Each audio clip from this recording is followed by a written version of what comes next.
bicara tentang selingkuh atau biasa disebut berbuat curang di belakang pasangan kita. Intinya selingkuh itu anggaplah seperti halnya kita menghadapi ujian gitu ya. Ujian nasional. Jadi kita itu di saat ujian kita menyontek gitu. Gitulah contoh sederhananya. Saya pikir di setiap agama melarang barang siapa yang berselingkuh, baik itu agama A, B, C, dan D, pasti tidak akan menormalisasikan perilaku tersebut. Karena sama halnya dengan kita menyontek di waktu ujian, otomatis kita tidak akan lulus. Seperti itu contohnya. Juga efek daripada perselingkuhan itu kan bisa kompleks.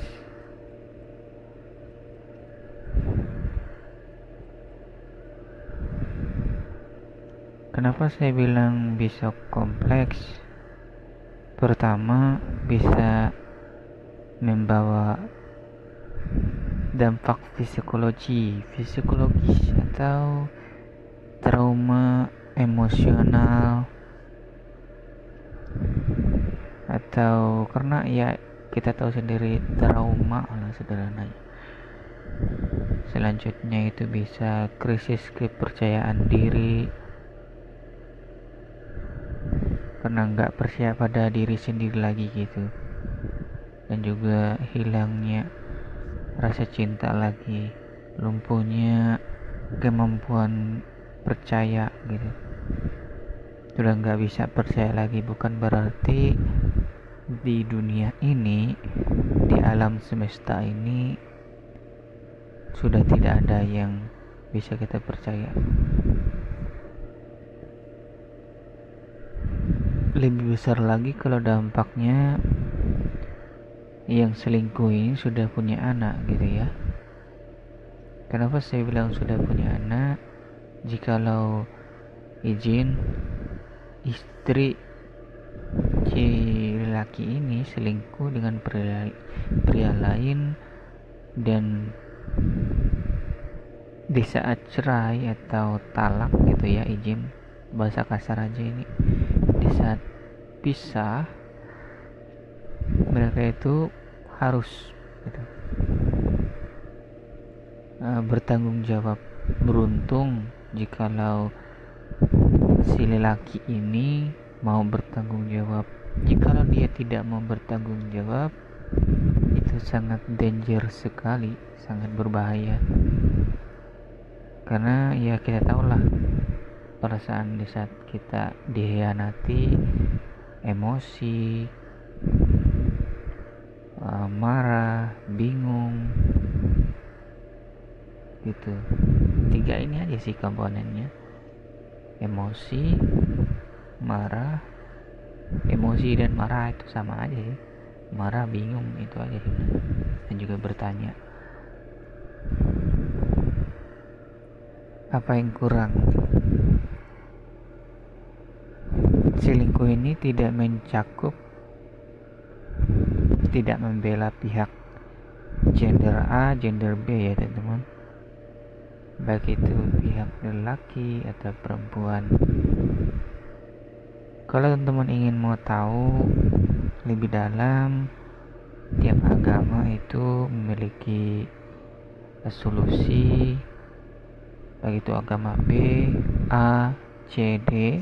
Teman-teman bisa menontonnya di berbagai channel YouTube, di internet, dan juga bisa juga membaca buku gimana sih solusinya.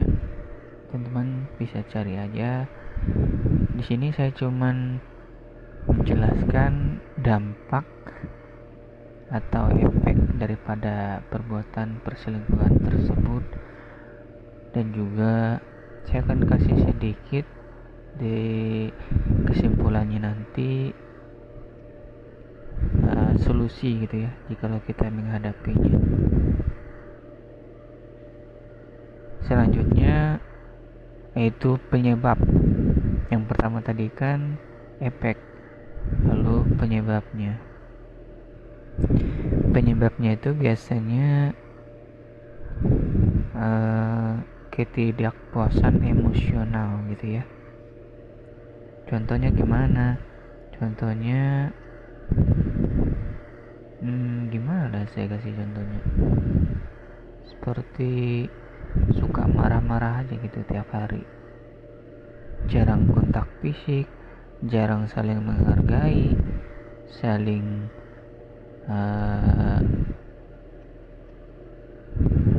kayak gimana lah saya kasih contoh. Intinya tiap hari dimarahin gitu, tiap hari dimarahin, dan juga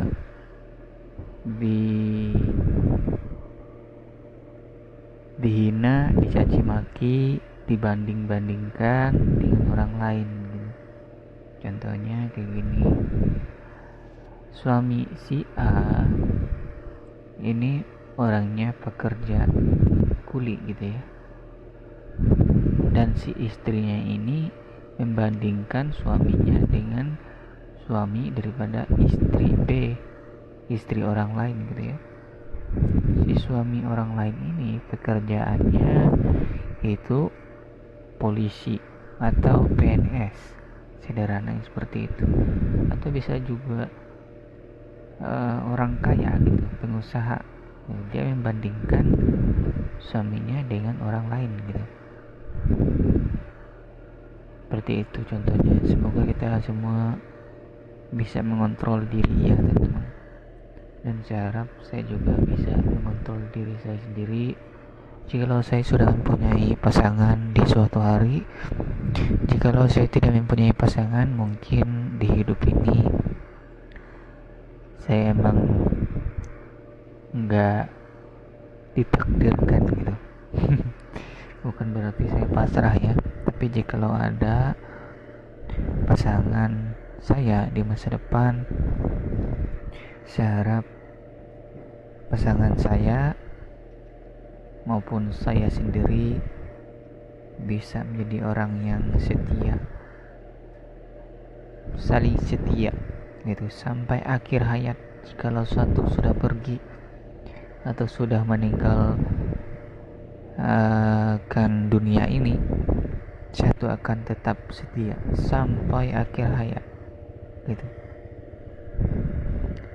Selanjutnya ketidakpuasan seksual atau kontak fisik lah sederhananya gitu ya. Perbedaannya antara ketidakpuasan emosional dengan ketidakpuasan kontak fisik. Perbedaannya itu kan, yang pertama itu emosi kita atau moral kita gitu. Selanjutnya ialah kontak fisik. Kontak fisik itu sebenarnya sangat bermanfaat sekali teman-teman. Jikalau kita menggunakan kontak fisik itu dengan cara yang baik, pasti akan terkontrol juga gitu ya. Contohnya kayak gini, si istri ini memarahi suaminya karena dia enggan membantu bininya bersih-bersih rumah gitu ya. Dan si suami ini ya dia diam aja gitu, diam. Setelah itu di saat istrinya bawa sapu, dia baru lakuin. Setelah suaminya sudah lakuin, nah itulah guna daripada kontak fisik. Kontak fisik itu bisa disebut cium tangan, cium pipi, cium wajah gitu ya. bukan hanya berwawasan dengan kontak fisik yang hubungan badan ya, enggak, tapi kontak fisik yang bisa menyatukan rasa cinta kasih gitu, seperti halnya kayak gimana, seperti halnya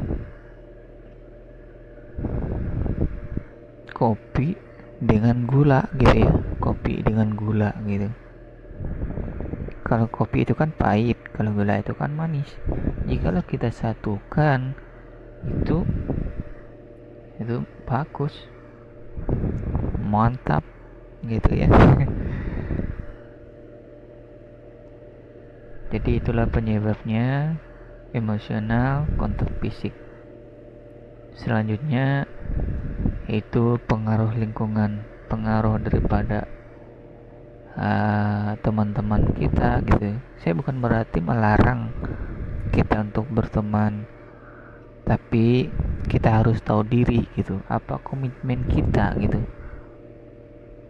Komitmen kita, contohnya kalau sudah ada pasangan, komitmen kita sampai menikah gitu.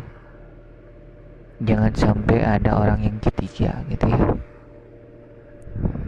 Bisa saja ada orang ketiga, harus izin dulu gitu ya. Kalau suami harus izin dulu, izin ke orang tua si wanita, izin ke ayah ibu kita, dan juga ke si istri. Jikalau si istri menyetujui, ya lakukan, nikahkanlah, jangan sampai menjadi zina. Jikalau tidak disetujui, ya jangan lakukan gitu loh. Kalau cara izinnya saya nggak bisa kasih contoh sih, karena saya belum punya pasangan.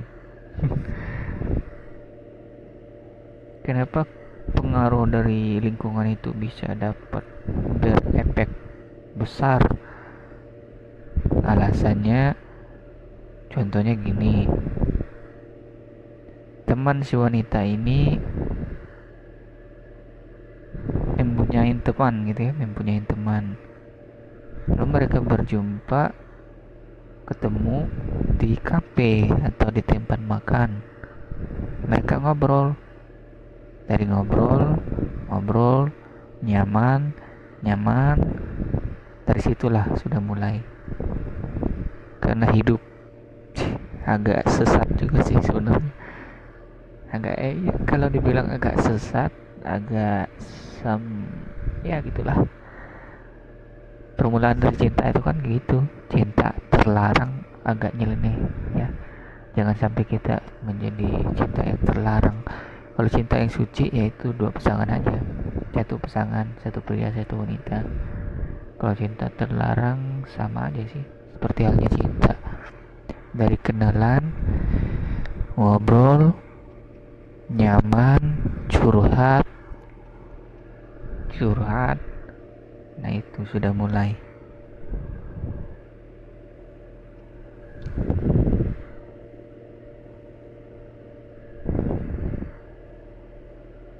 Semoga kita semua dapat selalu setia ya. Semoga kita semua selalu setia ke pasangan kita. Jangan sampai pasangan kita di saat dia terjatuh, kita malah cerai gitu ya, minta cerai gitu. Contoh sederhananya saya aja ya, lebih reality aja gitu. Saya mempunyai pasangan saya itu orangnya biasa aja, dan di saat saya bangkrut, mempunyai perusahaan ya atau bisnis, bangkrut besar, utang banyak, pasangan saya ini minta cerai gitu, nggak mau ikut lagi gitu, nggak mau ikut campur lagi gitu. Pastinya saya marah dong, pasti, bingung kenapa gitu, apa komitmen kita dulu gitu ya gitu. Jadi komitmen itu sangat penting teman-teman, utamakan komitmen, setia, dan selalu ada di saat kita terjatuh dan di saat kita sudah tinggi. Begitu juga kalau kita lelaki sudah besar gitu, baik lelaki maupun perempuan. Kalau kita sudah besar, sudah menjadi orang besar atau orang kaya, janganlah kita merendahkan pasangan kita gitu loh. Sudah banyak kok yang mengajarkan, baik pemimpin agama A, agama E, dan agama C. Jadi penyebabnya itu 3 faktor itu aja teman-teman: emosional, kontak fisik, dan juga lingkungan. Itulah penyebabnya. Dan juga yang paling banyak kalau dilihat dari faktor era sekarang itu di negara kita ini, faktor ekonomi itu yang utama. Pasti ekonomi. Semoga kita semua selalu setia ya. Jangan sampai kita gonta-ganti pasangan, gak ada gunanya. Ganti pasangan A, pasangan B, sama aja. Lu ganti lagi ke pasangan C, sama aja, gak ada gunanya di hidup ini. Terus nikah, gonta-ganti. Ya baik kita setia aja gitu sampai akhir hayat. Dan yang terakhir itu saya kasih solusi gitu ya.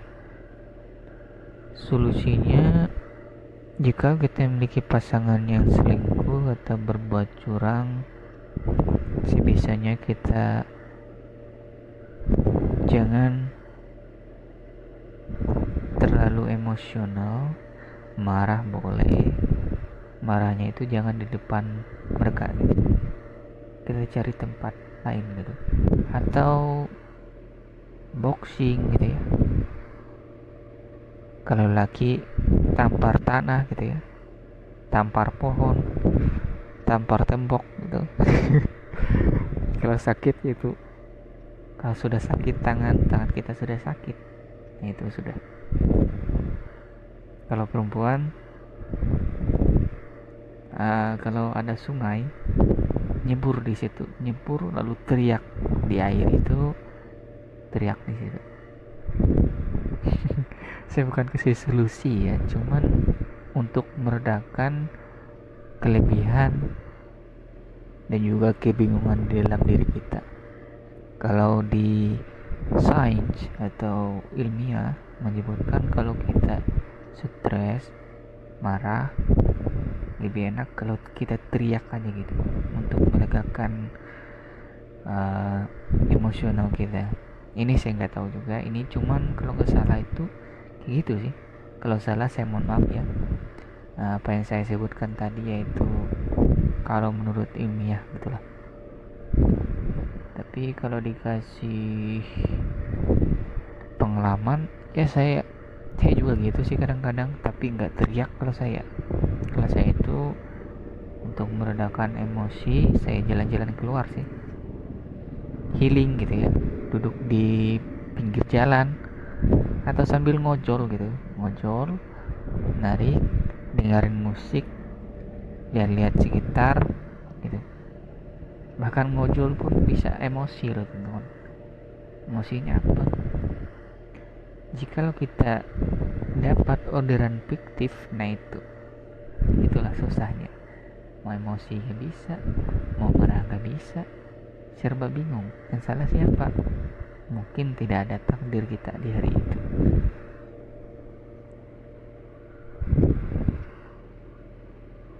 Intinya ialah jika kita mempunyai pasangan yang selingkuh, pertama kita kontrol diri, sabar, tenang. Kalau yang muslim maupun agama-agama lain, ibadahlah, berdoa kepada Tuhan, berdoa, kontrol diri. Jikalau yang diberitahukan orang-orang itu sudah benar, kalau pasangan kita selingkuh, kita lihat dulu. Kalau emang sudah selingkuh, kontrol diri, tenangkan diri, bersemedi, bersemedi, diam, kontrol. Enak aja sih kalau ngomongnya, cuman ya intinya gitu loh teman, kontrol diri, pisahnya jangan terlalu berlebihan, kita damaikan aja masing-masing gitu ya. Kita panggil cowoknya, cowok yang nyelingkuhin istrinya itu tadi, istrinya yang selingkuh tadi, kayak gini deh, istri laki itu kita ngobrol,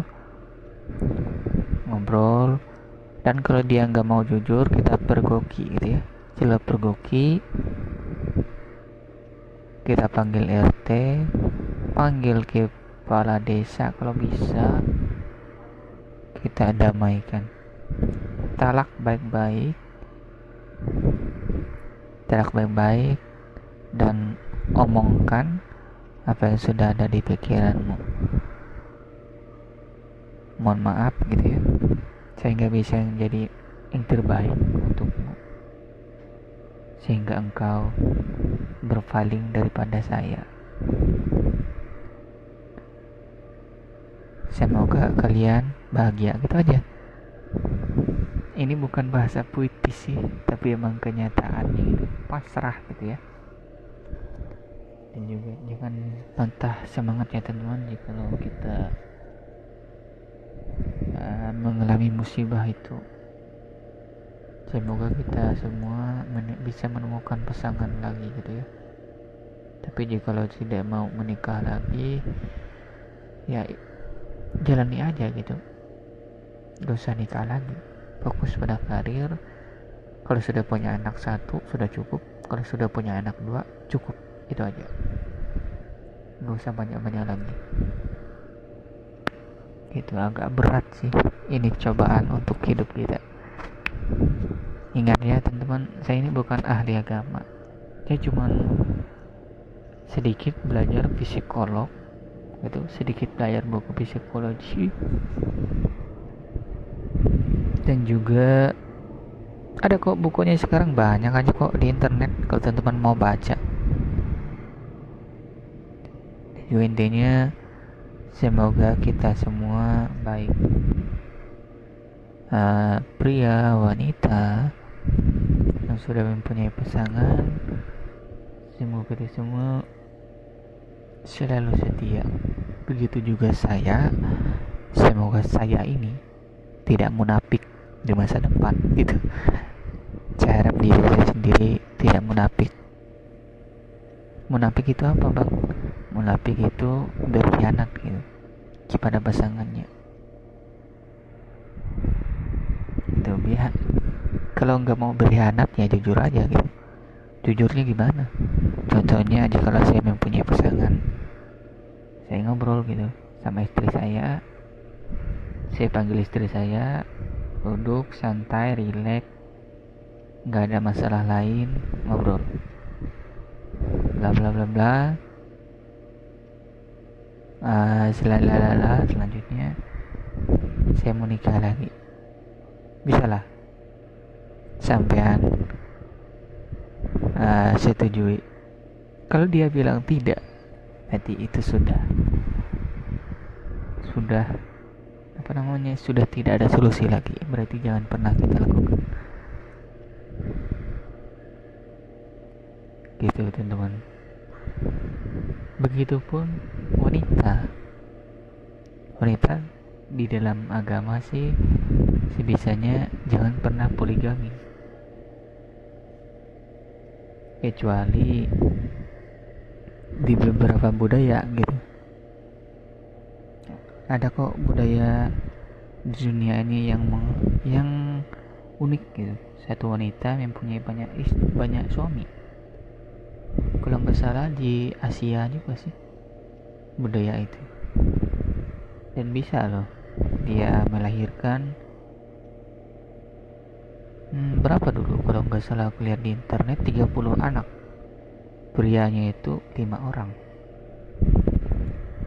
Saya nggak bisa bilang keren, cuman mungkin itu sudah takdirnya mungkin. Jadi kita hargai budaya orang, tradisi orang, kita hargai aja gitu. Sebisanya satu pasangan aja gitu, jangan banyak-banyak lagi. Banyak pasangan nggak ada gunanya, kecuali kalau ada gunanya nggak apa-apa gitu. Kalau nggak ada gunanya mah satu pasangan aja coy. Oke teman-teman, mungkin itu saja video kita di konteks berbuat curang gitu atau selingkuh. Thank you for hearing and then see you next in my video.